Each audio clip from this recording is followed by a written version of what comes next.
கடைசி வார்த்தையை நாம் தியானிப்போம். லூக்கா எழுதின சுவிசேஷம் 23ஆம் அதிகாரம் 46ஆம் வசனம் சொல்லுகிறது, பிதாவே உம்முடைய கைகளில் என் ஆவியை ஒப்புவிக்கிறேன். ஹல்லேலூயா. ஆண்டவராகிய இயேசு கிறிஸ்து சிலுவையிலே தொங்கின போது 7 வார்த்தைகளை பேசினார். அதை தான் நாம் தியானித்து வருகிறோம். அதிலே முதலாவது வார்த்தை ஒரு ஜெபமாகவே இருந்தது. பிதாவே இவர்களுக்கு மன்னியும், தாங்கள் செய்கிறது இன்னதென்று அறியாதிருக்கிறார்களே என்றார். அதே போல கடைசி வார்த்தையும் ஒரு ஜெபமாகத்தான் இருந்தது. முதல் ஜெபம் ஆனது மன்னிப்பின் ஜெபம், கடைசி ஜெபம் ஒரு அர்ப்பணிப்பின் ஜெபம். இயேசு கிறிஸ்து சொல்லுகிறார், பிதாவே உம்முடைய கைகளில் என் ஆவியை ஒப்புவிக்கிறேன். அதாவது முழு கண்ட்ரோலும் இயேசுவிடத்தில் இருந்தது.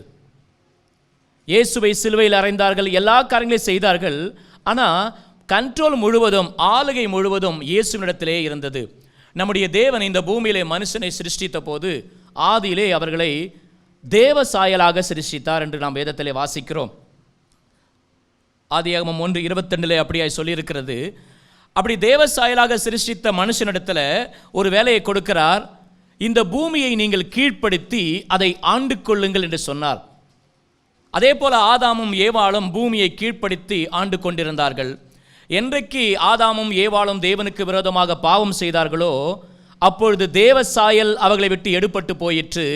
அதோடு கூட அவர்களிடத்தில் இருந்த அந்த ஆண்டு கொள்ளுகிற உரிமை, அதிகாரமும் எடுபட்டு போயிற்று. பிறகு ஆண்டவராகிய இயேசு கிறிஸ்து இந்த பூமியிலே நமக்காக வந்து நம்முடைய பாவங்களுக்காக மரித்து அடக்கம் பண்ணப்பட்டு 3ஆம் நாள் உயிரோடு எழுந்தார். அவர் இந்த பூமியிலே வந்தபோது அவரை குறித்து வேதவசனம் சொல்லுகிறது. பிலிப்பியர் 2:7, அவர் தம்மை தாமே வெறுமையாக்கினார், அடிமையின் ரூபம் எடுத்தார், மனுஷ சாயலானார் என்று வேதத்திலே வாசிக்கிறோம். தம்மை தாமே வெறுமையாக்கினார். தேவனுடைய குமாரனாகிய இயேசு கிறிஸ்து அவர் வெறுமையுள்ளவர் கிடையாது. தம்மை தாமே அவர் வெறுமையாக்கினார். ஏனென்றால் நாம் தான் வெறுமையுள்ளவர்களாக இருக்கிறோம், அவர் நிறைவுள்ளவராக இருக்கிறார்.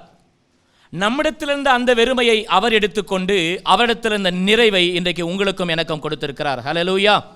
அடுத்ததாக அவர் அடிமையின் ரூபம் எடுத்தார் என்று நாம் வேதத்திலே வாசிக்கிறோம். ஆம், இயேசு கிறிஸ்து அடிமையின் ரூபம் எடுத்தார்.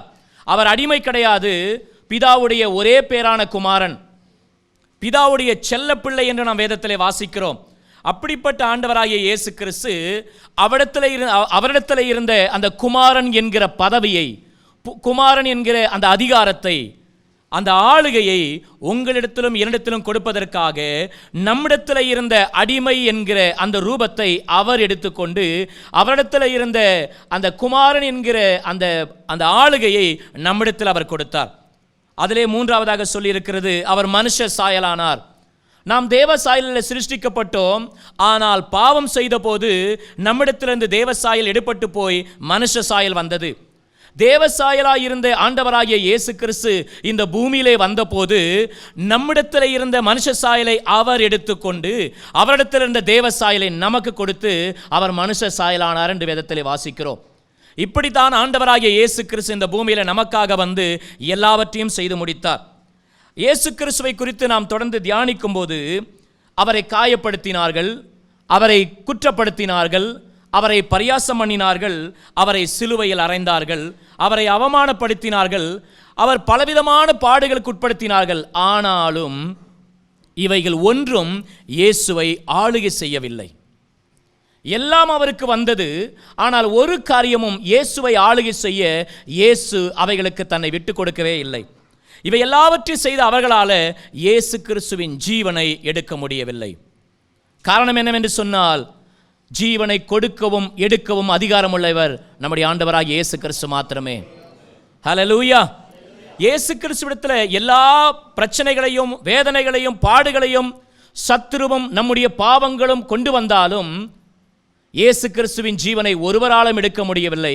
வேதவசனம் சொல்லுகிறது, பிதாவே உம்முடைய கைகளில் என் ஆவியை ஒப்புவிக்கிறேன்.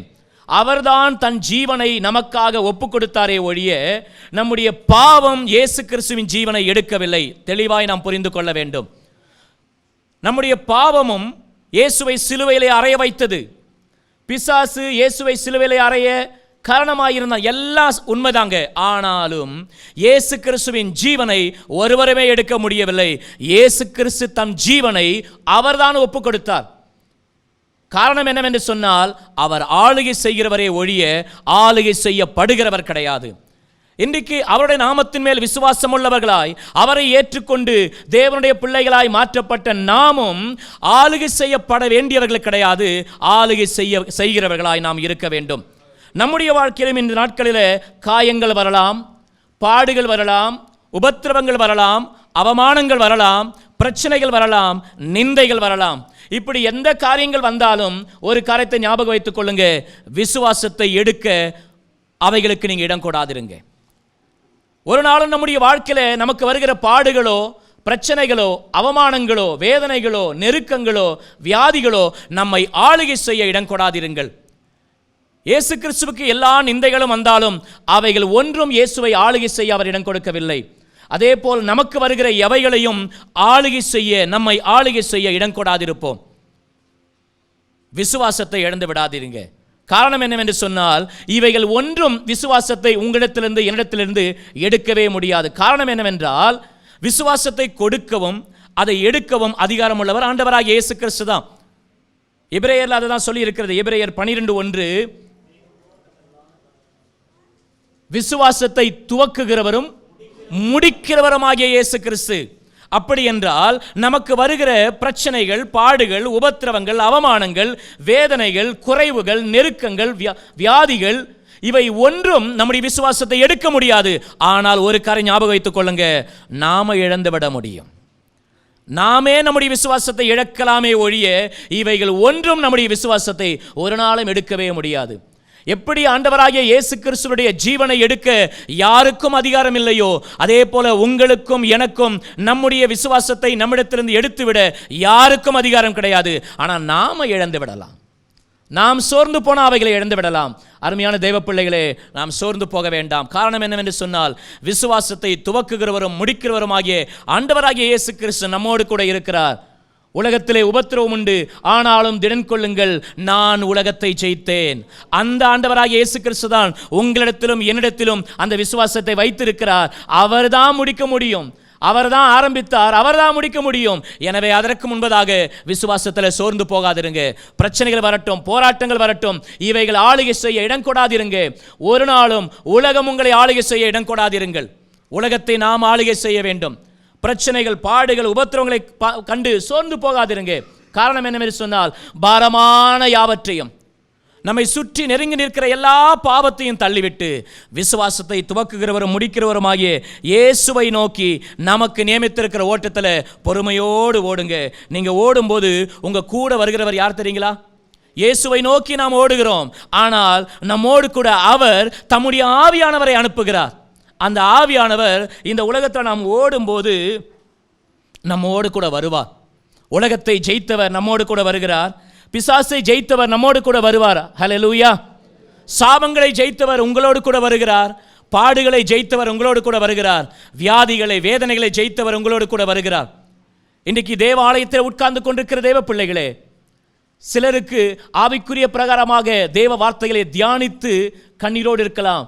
ஆனால் சிலருடைய வாழ்க்கையில இதை தியானிக்கிறதுனால கண்ணீர் அல்ல, தனிப்பட்ட வாழ்க்கையில நீங்கள் சந்தித்துக் கொண்டிருக்கிற சூழ்நிலையினால நீங்க உள்ளான ஜீவியத்தில், உள்ளான மனுஷனுக்குள்ளாக நீங்க அழுது கொண்டிருக்கலாம். உங்களை பார்த்து கர்த்தர் சொல்லுகிறார், நான் உன்னோடு கூட இருக்கிறேன். பாடுகளை ஜெயித்த கர்த்தர், எல்லா உபத்திரவங்களை ஜெயித்த கர்த்தர், அவர் உங்களோடு கூட இருக்கிறார். கடைசியாக ஒரு 3 காரியங்களை சொல்ல விரும்புகிறேன். முதலாவது காரியம், இயேசுவின் தழும்புகள் உன் வியாதிகளை குணமாக்கும். ஹல்லேலூயா. நம்முடைய சரீரத்தில் தான் எல்லா வியாதிகளும் வரும். இந்த எல்லா வியாதிகளையும் இயேசுவின் தழும்புகள் குணமாக்கும். அடுத்ததாக நம்முடைய ஆத்துமா, இயேசுவின் ரத்தம் நம்முடைய பாவங்களை மன்னித்து கழுவி நம்மை சுத்திகரிக்கும். ஆத்துமா பாவம் எங்க இருக்குன்னு தெரியுமா? சரீரத்தினால நாம் பாவம் செய்தாலும் பாவம் இருக்கிற இடம் ஆத்துமாவிலே. அதனால தான் வேதம் சொல்லுகிறது, பாவம் செய்கிற சரீரம் சாகும்னு சொல்லல, பாவம் செய்கிற ஆத்துமாவே சாகும். இயேசு கிறிஸ்துவின் ரத்தம் உன் ஆத்துமாவில் இருக்கிற பாவத்தை சுத்திகரித்து உன்னை விடுதலையாக்கும்.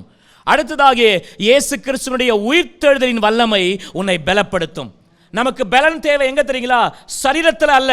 சரீரத்தில் பலன் வேணும்னா நல்ல ஆகாரத்தை சாப்பிடலாம். பலன் தேவையானது ஆவியில. அந்த ஆவியில பலன் வேண்டும் என்று சொன்னால் அதை ஆவியானவர் தான் நமக்கு கொடுக்க முடியும். ஹல்லேலூயா.